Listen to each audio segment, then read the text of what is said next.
Hey guys, and welcome to another Schematics update. This time we want to talk about surviving Mars again, and for that we again invited Bell. Hey Bell. Hello, thanks for inviting me again. Yeah, sure. Could you please introduce yourself real quick for the guys out there who have no idea who you are? Yeah, sure. So I'm Bell.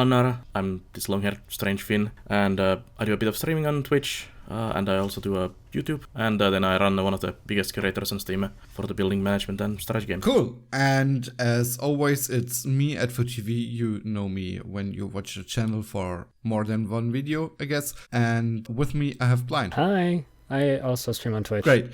So the reason why we want to talk about surviving Mars again is... because they tweeted. Yeah, they tweeted. A lot. It refers to a forum post with a couple of things we want to talk about because we think these things are quite interesting. It's a forum post related to a forthcoming update that they're working on, which is coming soon, and it outlines kind of what we're getting next for surviving Mars. And it's some things that we've been asking for and some pleasant surprises. So I think we should get right into it with passages. Yay, and that's my topic. Basically, overground tunnels that connect domes with moving walkways, and not only that, but it's also power and life support connected, if I'm right? Yep, this is a way to connect two domes together to move people back and forth safely over distances. Exactly. The distance is limited. The forum post doesn't state exactly how big or small the distance is, if I'm correct. Yeah. But that doesn't really matter in the end because modders will change it anyway.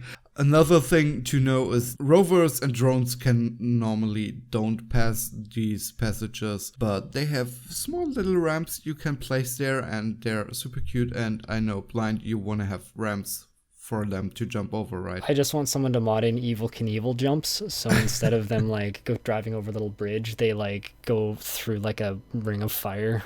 I don't know. I want that. Yeah, drone racing. Drone racing, I'm down. A couple of things worth mentioning regarding passages is if one of the domes that are connected have power or life support issues for a longer period of time, the passages will be disabled till the issue is resolved. And a meteor strike on the passages can cause fractures or even might kill your colonists that are inside. And work performance and comfort in the connected domes is slightly lower, which kind of makes sense, I guess, from a gameplay standpoint. I don't know if you guys agree.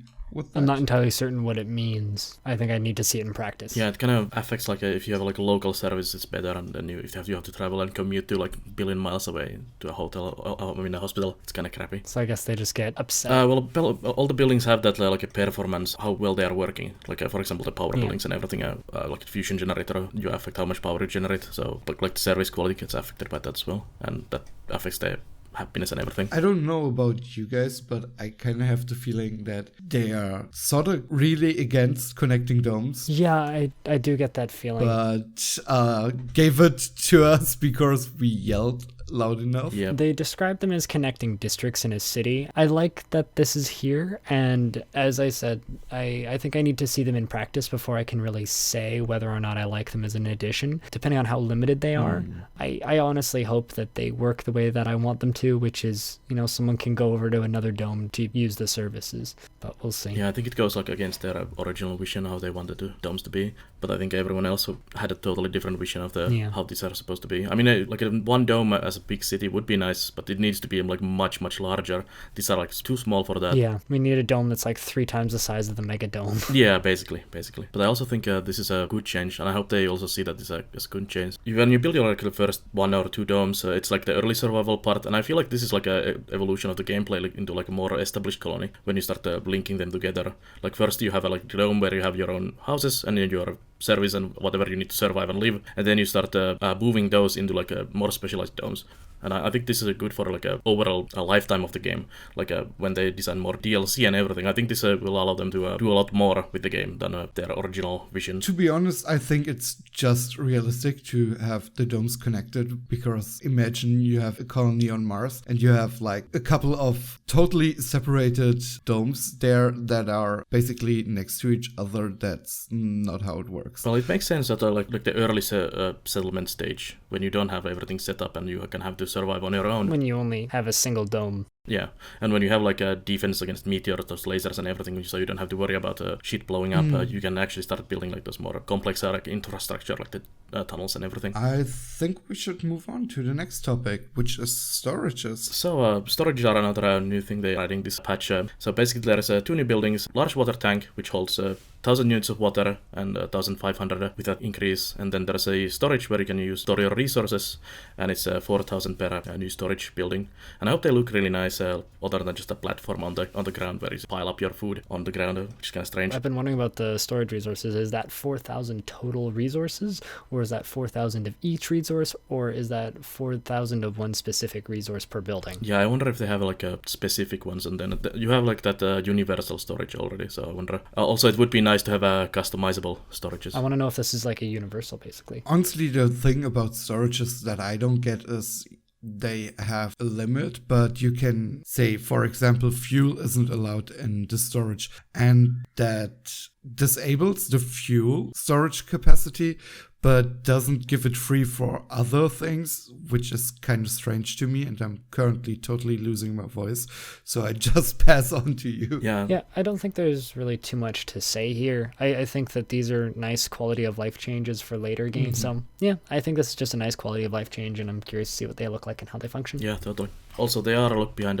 research, so you actually have to research them to get them later on. Hence why it's a late game. Yeah, and I like that all of these additions, like the passages and storages, and the next topic, which is the workshop, all are like towards the end of the game additions, and not like the early game, like what the base game is. Wait, are the tunnels locked behind a research? I don't think they mentioned anything like that, but just from like survival point, I don't think I would make them early game. And you don't have multiple domes also in early game, so... The next thing on here is locked behind a research, and that is the workshops. Yeah, so workshops are basically this optional new endgame building that uses a lot of advanced resources, kind of like the electronics store and those that use just like electronics and grocery use food. Also, these new workshops use them same way, and the old art workshop has been renamed art store because there's a now proper art workshop. They didn't actually really mention like what other workshops. They mentioned that there's a multiple new workshops, but only the art workshop was the one they mentioned. And these increase the morale and comfort boost in your colony. And there was also a new milestone associated with this to get to 40% usage on the workshops. So basically this is what your people will do in the late game when you have your factories and everything running, and then you have like 1 million unemployed people, and this is like well, let's go do some workshopping, make some nice art, and work on our hobbies instead of just basic survival. Once everything is automated, they become millennials. Basically. I wonder if one of the new workshops, because you're totally right, they mentioned several new buildings, but only gave the example for an art workshop. And we know that, for example, gaming is one desire that the colonists might have. And I wonder if one of the workshops is maybe basically just an arcade. That would be really nice. Yeah, possibly. I also wonder if the ties into like their jobs and interests. Do you need like specific type of a workshop for a specific type of people? So gamers need that massive arcade, and then more like arty people need the art workshop and so on. The last thing we have here from this forum post is game rules, which has shown up in other Paradox games in the past, which adds in a bunch of modifiers which you can add at your leisure at the start of a game, which could quite drastically change how you play. So I'll run through them real quick, and I think we'll talk about some that are a little bit interesting. So the first one we have on their list is Prefab Colony. This starts you with enough prefabs just by default to build all the basics of your colony, including your first dome. I think this should be included as part of the tutorial, honestly, because that would be a really nice thing to start off with for people learning. Yeah. The next thing is hunger. So you can't import food from Earth. I might actually use that one. That one could be a lot of fun. Inflation. Import prices increase over time. That's another one that I would consider using because I think that that's a very believable thing. After that is long ride. Rocket travel time from Earth to Mars is 3 times longer. That sounds awful. The last arc, which they quote as the Quill Challenge, can call a passenger rocket only once. So you can only call a single passenger rocket. And then after that, it's just, you better breed, people. Then after that is amateurs, which is no specialist applicants, which is silly. Rebel Yell. Colonists periodically become renegades and crime is more severe. As far as I'm concerned, it bloody well better be, because crime isn't severe at all as it sits. Yeah, crime is barely a mechanic currently. Yeah. Winter is coming. Cold wave rating set to new maximum. and for all locations on Mars, and cold waves increase power consumption even more. So basically it makes cold waves awful. Armageddon, meteor rating is set to a new max and for all locations, and then you just get a ton of meteors. And then Dust in the Wind and Twister are the dust storm and tornado versions of those. Those last 4 sound like a nightmare, but then they cite they're curious to see what people will mod in. And as I've said before in our previous Surviving Mars videos, very excited to see what people would mod if people mod this. More options for starters. This is always a good thing. This is something they can add to in the future, and a very positive thing as far as I'm concerned. Yeah, it's very expandable in the future as well. And like they mentioned in the dev blog that it's something that was added basically to Crusader Kings earlier. Yeah. And it made Crusader Kings a lot more interesting because you can customize your experience just the way you want. And it's something that you can easily just throw a stupid rule in there and try out how it works. You missed 2. First one is no disasters, which, as the name says, turns off all disasters. Yeah, I totally did read over that one. And the second one is chaos theory, which totally randomizes the tech tree you have, which sounds insane to me. Right, yes, Chaos Theory. Yeah, definitely looking forward to that one. Chaos Theory looks very interesting. The fully randomized tech tree, like a truly random tech tree, would be really intriguing.